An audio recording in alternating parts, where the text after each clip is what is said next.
इस सीरीज में हम जनरल साइंस के कुछ इंपॉर्टेंट क्वेश्चंस को रिव्यू करेंगे जो railway group D, SSC, NTPC और ऑल स्टेट कॉम्पिटिटिव एग्जाम के लिए बहुत ही इंपॉर्टेंट साबित होने वाला। तो दोस्तों आइए देखते हैं question number first. Question number first है आपका, गुप्त लेखन का अध्ययन कहलाता है क्रिप्टोग्राफी, यानी कि जो लैंग्वेज कोड में होती है उस लैंग्वेज को क्रिप्टोग्राफी कहा जाता है। अगला क्वेश्चन आपका है, कानों और उसके रोगों के अध्ययन को क्या कहते हैं? ओटोलॉजी। ओटोलॉजी कान और उससे संबंधित रोग के अध्ययन को ओटोलॉजी कहा जाता है। किडनी और उसके कार्यों के अध्ययन को क्या कहा जाता है? नेफ्रोलॉजी। नेफ्रोलॉजी वर्ड किडनी से संबंधित है। किडनी से संबंधित सभी विकारों के अध्ययन को नेफ्रोलॉजी कहा जाता है। आइए देखते हैं अगला क्वेश्चन, मृदा का अध्ययन कहलाता है, यानी कि मिट्टी का अध्ययन कहलाता है पेडोलॉजी। पेडोलॉजी मिट्टी के अध्ययन को पेडोलॉजी कहते हैं। दोस्तों सभी बहुत ही इंपॉर्टेंट क्वेश्चंस हैं। मूत्र प्रणाली से संबंधित विज्ञान की शाखा कहलाती है यूरोलॉजी। यूरोलॉजी वर्ड मूत्र प्रणाली से संबंधित विज्ञान की एक शाखा है। अगला क्वेश्चन, विटामिन में कोबाल्ट होता है, यानी कि किस विटामिन में कोबाल्ट पाया जाता है? Vitamin B12। Very very important question, vitamin B12 यानी कि कोबाल्ट।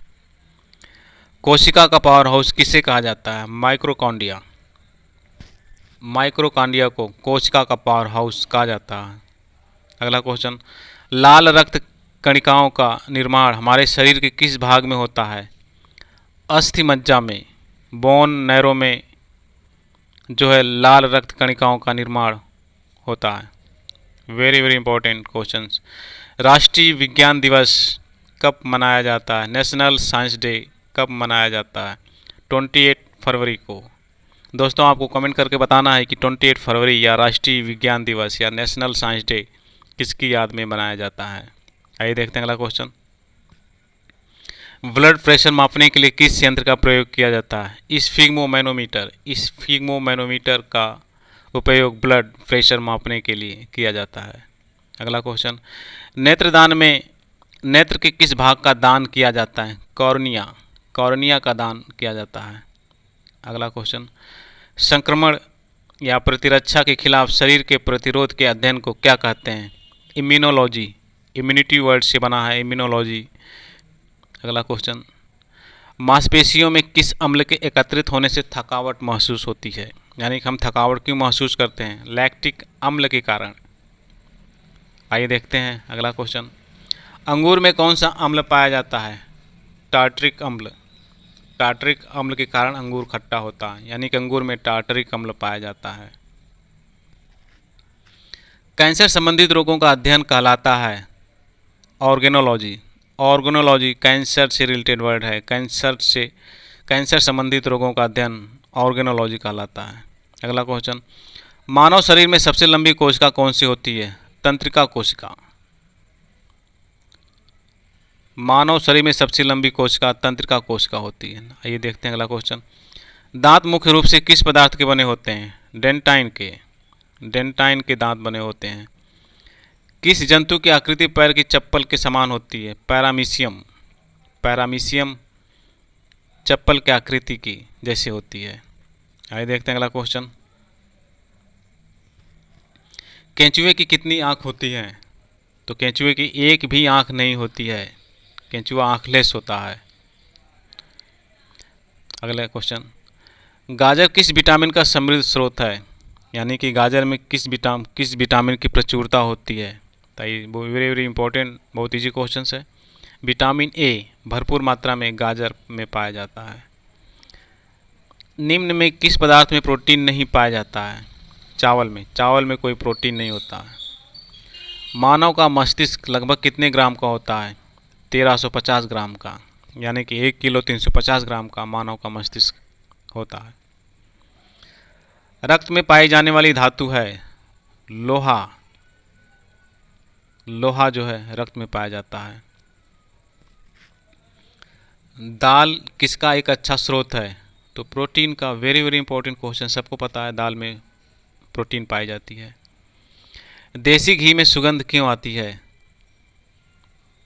देसी घी में सुगंध क्यों आती है? डायसिटिल के कारण, डायसिटिल के कारण देसी घी में सुगंध आती है। इंद्रधनुष में किस रंग का विक्षेपण सबसे अधिक होता है? लाल रंग का, लाल रंग का विक्षेपण सबसे अधिक होता है। टेलीविज़न का आविष्कार किसने किया? J L Baird, J L Baird ने टेलीविज़न का आविष्कार किया। हीरा चमकदार क्यों दिखाई देता है? सामूहिक आंतरिक परावर्तन के कारण हीरा चमकदार दिखाई देता है। गोबर गैस में मुख्य रूप से पाया जाता है मीथेन गैस, मीथेन गैस गोबर गैस में मुख्य रूप से पाया जाता है। अगला क्वेश्चन, दूध की शुद्धता का मापन किस यंत्र से किया जाता है? लैक्टोमीटर, लैक्टोमीटर से पता लगाया जाता है कि दूध कितना शुद्ध है, तो लैक्टोमीटर। पृथ्वी पर सबसे अधिक मात्रा में पाया जाने वाला धातु कौन सा है? एल्यूमिनियम, एल्यूमिनियम सर्वाधिक मात्रा में उपलब्ध है पृथ्वी पर। मोती मुख्य रूप से किस पदार्थ का बना होता है? कैल्शियम कार्बोनेट, कैल्शियम कार्बोनेट बोले तो मोती। अगला क्वेश्चन, मानव शरीर में सबसे अधिक मात्रा में कौन सा तत्व पाया जाता है? ऑक्सीजन, सबसे अधिक मात्रा में ऑक्सीजन होता है। गुब्बारों में कौन सी गैस प्रयोग होता है? हीलियम गैस, सबसे हल्की गैस हीलियम गैस। लाल रक्त कण, रेड ब्लड सेल्स का निर्माण होता अस्थि मज्जा में, अस्थि मज्जा में जो है लाल रक्त कण का निर्माण होता है। लाल रक्त कण का जीवन काल कितने समय का होता है? तो दोस्तों 120 दिनों का होता है। श्वेत रक्त कण डब्लू ब्लड सेल का जीवन काल कितने दिनों का होता है? 1 से 4 दिन, WBC 1 से 4 दिन। अगला क्वेश्चन, श्वेत रक्त कण को कहा जाता है ल्यूकोसाइड, WBC को ल्यूकोसाइड भी कहा जाता है। लाल रक्त कण को कहा जाता है एरिथ्रोसाइड, एरिथ्रोसाइड RBC को कहा जाता है। शरीर का ताप नियंत्रक होता है हाइपोथैलेमस ग्रंथि, यानी कि शरीर का टेम्परेचर हाइपोथैलेमस ग्रंथि मेंटेन करके रखती है। मनुष्य की सर्वदाता रक्त समूह है बोले तो रक्त समूह कौन सा ब्लड है? Answer O group, O group सर्वदाता है। अब यहीं पर बात करें सर्वग्राही की तो AB सर्वग्राही है, यानी कि सबसे ब्लड ले सकता है, और O ग्रुप सबको ब्लड दे सकता है। रक्तचाप मापने के यंत्र को कहा जाता है ब्लड प्रेशर, ब्लड प्रेशर किस यंत्र से मापा जाता है? स्फिग्मोमैनोमीटर। ब्लड बैंक कहलाता है फ्लीहा, फ्लीहा को ब्लड बैंक भी कहते हैं। भोजन का प्रारंभ कहाँ से प्रारंभ होता है? तो दोस्तों वेरी वेरी इंपॉर्टेंट, मुख से ही भोजन का पाचन शुरू हो जाता है। विटामिन A संचित होता है यकृत में, यकृत में विटामिन A पाया जाता है या संचित होता है। शरीर की सबसे बड़ी ग्रंथि है यकृत, लीवर, लीवर जो है शरीर की सबसे बड़ी ग्रंथि है। अब यहीं पे बात करें सबसे छोटी ग्रंथि कौन सी है? पिट्यूटरी ग्रंथि, पिट्यूटरी ग्रंथि सबसे छोटी ग्रंथि है। मनुष्य में पसलियों की संख्या होती है 12 जोड़ी। शरीर में हड्डियों की कुल संख्या कितनी होती है? 206। अगला क्वेश्चन, शरीर में मांसपेशियों की कुल संख्या कितनी होती है? 639, 639 टोटल मांसपेशियां होती हैं। लार में पाया जाने वाला एंजाइम होता है टाइलिन, टाइलिन जो है लार में पाया जाता है जिसके कारण पाचन मुख से ही शुरू हो जाता है। लिंग निर्धारण कहाँ से होता है?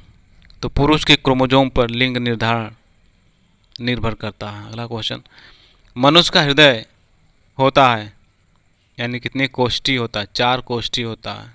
अगला क्वेश्चन, शरीर में गुणसूत्रों की संख्या पाई जाती है यानी कि मानव शरीर में क्रोमोजोम्स कितने होते हैं? 46, 23 जोड़े या 46। शरीर का सबसे बड़ा अंग कौन सा है? त्वचा, स्किन सबसे बड़ा अंग है, स्किन वेरी वेरी इंपॉर्टेंट। शरीर की सबसे बड़ी कोशिका है तंत्रिका तंत्र, तंत्रिका तंत्र सबसे बड़ी कोशिका है। विषाणुओं का अध्ययन कहलाता है वायरोलॉजी, वायरस से बना वायरोलॉजी। अगला क्वेश्चन, संक्रमण के खिलाफ शरीर के प्रतिरोध के अध्ययन को कहते हैं इम्यूनोलॉजी। अगला क्वेश्चन, मांसपेशियों के अध्ययन को कहा जाता है मायोलॉजी। मायोलॉजी, मांसपेशियों के अध्ययन को मायोलॉजी कहते हैं। दोस्तों, इसी के साथ क्वेश्चन नंबर 62 इस वीडियो को लास्ट क्वेश्चन था। दोस्तों, उम्मीद करते हैं कि क्वेश्चन आपको समझ में आया होगा। Thanks to all my friends.